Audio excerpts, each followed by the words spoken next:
right, let's do chapter 5, argumentative analysis essay. So there's a bunch of stuff in 5.1 through 5.4. It's sort of orienting you and teaching you what an argumentative analysis essay looks like. I'm going to skip it because I don't think you need all the extra stuff to write this essay. What you need is these two sources: State of the Union Address by Lyndon B. Johnson, who was president in 1964, and Radio Address to the Nation on Welfare Reform by Ronald Reagan in 1986, almost 20 years later. 22 years later. Okay, so I'm going to give you some context. LBJ, Lyndon Baines Johnson, was the president in 1964. He had just gotten elected. This was his inaugural State of the Union Address. State of the Union Address is when the president goes before Congress and speaks about the state of the country. What's it like right now? What can we do? What can we change to make it better? So he was talking. This is an excerpt, so it's like clipped out of the middle of the speech. But by closing down obsolete installations, by curtailing less urgent programs, by cutting back where cutting back seems to be wise, by insisting on a dollar's worth for a dollar spent, I am able to recommend in this reduced budget the most federal support in history for education, for health, for retraining the unemployed, and for helping the economically and the physically handicapped.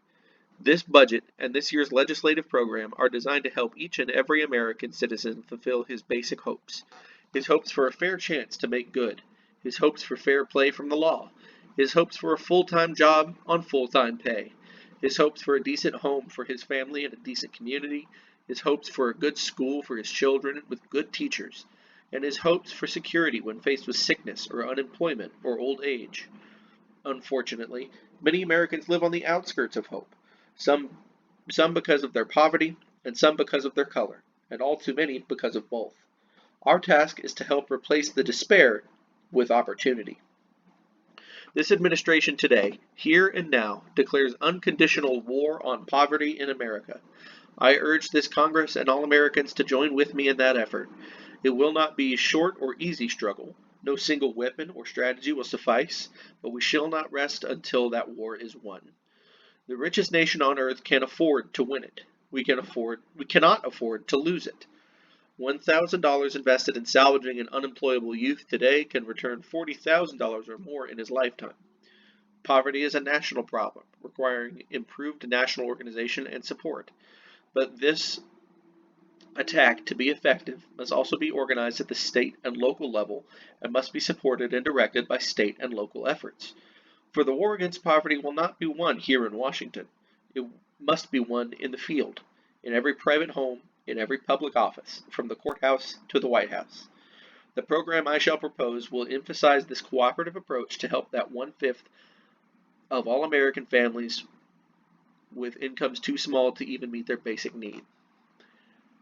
Our chief weapons in a more pinpointed attack will be better schools and better health and better homes and better training and better job opportunities to help more Americans, especially young Americans, escape from squalor and misery and unemployment rolls where other citizens help to carry them. Very often, a lack of jobs and money is not the cause of poverty, but the symptom. The cause may lie deeper in our failure to give our fellow citizens a fair chance to develop their own capacities, in a lack of education and training, in a lack of medical care and housing, and a lack of decent communities in which to live and bring up their children. But whatever the cause, our joint federal-local effort must pursue poverty, pursue it wherever it exists, in city slums and small towns, in sharecropper shacks or in migrant worker camps, on Indian reservations, among whites as well as Negroes, among the young as well as the aged, in the boom towns and in the depressed areas. Our aim is not only to relieve the symptom of poverty, but to cure it, and, above all, to prevent it. No single piece of legislation, however, is going to suffice. We will launch a special effort in the chronically distressed areas of Appalachia. We must expand our small but our successful area redevelopment program. We must enact youth employment legislation to put jobless, aimless, hopeless youngsters to work on useful projects. We must distribute more food to the needy through a broader food stamp program. We must create a national service corps to help the economically handicapped of our own country as the Peace Corps now helps those abroad. We must modernize our unemployment insurance and establish a high-level commission on automation.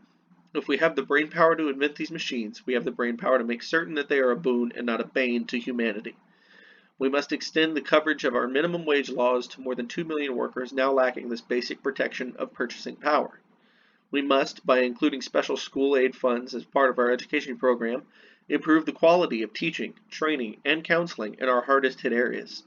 We must build more libraries in every area, more hospitals and nursing homes under the Hill-Burton Act, and train more nurses to staff them. We must provide hospital insurance for our older citizens financed by every worker and his employer under Social Security, contributing no more than $1 a month during the employee's working career to protect him in his old age in a dignified manner without cost to the Treasury against the devastating hardship of prolonged or repeated illness. We must, as part of a revised housing and urban renewal program, give more help to those displaced by the slum clearance, provide more housing for our poor and our elderly, and seek as our ultimate goal in our free enterprise system a decent home for every American family. We must help obtain more modern mass transit within our communities, as well as low-cost transportation between them. Above all, we must release $11 billion of tax reduction into the private spending stream to create new jobs and new markets in every area of this land. These programs are obviously not for the poor or the underprivileged alone. Every American will benefit by the extension of Social Security to cover the hospital costs of their aged parents. Every American community will benefit from the construction of modernization of schools, libraries, hospitals, and nursing homes, from the training of more nurses, and from the improvement of urban renewal and public transit, and every individual American taxpayer and every corporate taxpayer will benefit from the earliest possible passage of the pending tax bill from both the new investment it will bring and the new jobs that it will create. Okay. If that was too political jargony for you, what he was saying is poverty, not just being broke, but a state of being poor all the time, can be alleviated. The government can do something to help. And a cool thing, I'm going to...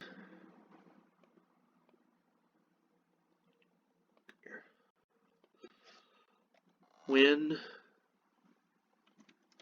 was Job Corps founded? 1964, as part of President Lyndon B. Johnson's War on Poverty. Isn't that cool? This speech was a State of the Union where he declared he was creating programs to alleviate poverty, and one of those programs was Job Corps. So that's what this speech is from. Isn't that cool? Okay, the second speech comes 22 years later. And this one is critical of all the things that Lyndon B. Johnson instituted. The basic idea of this one is that people have become too dependent on the government, and it criticizes them for that. My fellow Americans, today I'd like to speak to you about a gathering crisis in our society. It's a family crisis. To some, it's hidden, concealed behind tenement walls or lost in the forgotten streets of our inner cities. But for millions of Americans, the crisis is ever present and growing, and it threatens to become a permanent scar on the American promise of hope and opportunity for all. I'm talking about the crisis of family breakdowns, especially among the welfare poor, both black and white. In inner cities today, families, as we've always thought of them, are not even being formed. Since 1960, the percentage of babies born out of wedlock has more than doubled, and too often their mothers are only teenagers. Their children, many of them 15, 16, and 17 years old, with all the responsibilities of grown-ups thrust upon them. The fathers of these children are often nowhere to be found. In some instances, you have to go back 3 generations before you can find an intact family. It seems even the memory of families is in danger of becoming extinct. And what of the babies born out of wedlock? These children born to children? Statistically, we know that they're much more likely to have a low birth weight and thus serious health problems. We know that out of wedlock children often suffer abuse and neglect as well. What sort of future can they look forward to? The family is the most basic support system there is. For 2 centuries now, it's been families pulling together that have provided the courage, willpower, and sense of security that have enabled millions of Americans to escape poverty and grab hold of the rungs of the ladder of opportunity. How often have we heard about the immigrant father laboring long into the nights to give his children the advantages he never had? How many self-made men and women in America of all ethnic backgrounds owe their success to the strength of character given to them by hardworking, loving parents? But for the children of child mothers and absentee fathers, there is often only a deepening cycle of futility, hopelessness, and despair. We're in danger of creating a permanent culture of poverty as inescapable as any chain or bond. I disagree with Ronald Reagan on almost everything, and this isn't true. Anyway, a second and separate America, an America of lost dreams and stunted lives. The irony is that misguided welfare programs instituted in the name of compassion have actually helped turn a shrinking problem into a national tragedy. From the 1950s on, poverty in America was declining. American society, an opportunity society, was doing its wonders. Economic growth was providing a ladder for millions to climb up out of poverty and into prosperity. In 1964, the famous War on Poverty was declared, and a funny thing happened. Poverty, as measured by dependency, stopped shrinking and then actually began to grow worse. See, there you go. Here's this phrase, poverty as measured by dependency. What he's saying is more people got help from the government, and therefore that means poverty is worse. That's not true. That's a purposeful misinterpretation of what it is. Of course, more people, they created more programs to help the poor, and then the poor used the programs, and so that means there's more poor people? No, the poor people were just invisible beforehand, and now you can see them. Just because you can see them doesn't mean... Anyway. I guess you could say poverty won the war. Poverty won in part because instead of helping the poor, government programs ruptured the bonds holding poor families together. How? Perhaps the most insidious effect of welfare is in its usurpation of the role of provider. In states where payments are highest, for instance, public assistance for a single mother can amount to much more than the usable income of a minimum wage job. Then maybe we should raise minimum wage. In other words, it can pay for her to quit work. Many families are eligible for substantially higher benefits when the father is not present. What must it do to a man to know that his own children will be better off if he's never legally recognized as their father? Under existing welfare rules, a teenage girl who becomes pregnant can make herself eligible for welfare benefits that will set her up in an apartment of her own, provide medical care, and feed and clothe her. Yeah, that's a good thing. She only has to fulfill one condition, not marry or identify the father. Obviously, something is desperately wrong with our welfare system. I disagree. With only about half of what is now spent on welfare, we could give enough money to every impoverished man, woman, and child to lift them out of the poverty line. Instead, we spend vast amounts on a system that perpetuates poverty. No, we don't. But the waste of money pales before the sinful waste of human potential, the squandering of so many millions of hopes and dreams. Okay, just real quick. Statistically, people only spend 6 months to a year on the kind of assistance programs that were outlined in the War on Poverty. I mean, in particular, Job Corps is a 1 to 2 year program, 2 years max. It's really frustrating to read this. In my State of the Union address, I directed our administration to study the welfare system with a keen eye to making reforms. We already have in place a low-income assistance working group, which is hard at its task. In addition, I've instructed Attorney General Edwin Meese as Chairman pro tem of the Domestic Policy Council to convene a working group to evaluate the effect of a wide range of government programs on American families, especially poor families. These groups will report back to me by December 1st. The welfare tragedy has gone on too long. It's time to reshape our welfare systems so that it can be judged by how many Americans it makes independent of welfare. Until next week, thanks for listening. God bless you. After reading both speeches, write an essay analyzing each president's views on poverty in America. Then make a claim stating which speech is more persuasive. Your analysis should evaluate each president's statement regarding the role that government should play in terms of providing assistance to its citizens by assessing each president's claims, reasoning, and evidence. Use textual evidence from both texts to support your analysis. Okay, so you're going to reread those and compare and contrast them. So LBJ thinks about poverty this way. Ronald Reagan thinks about poverty that way. This is where paragraph 1 could be about how they're similar, paragraph 2 could be about how they're different, and then paragraph 3 will be your opinion about which one is more persuasive. But you've got to back it up. You got to back it up with evidence, as in like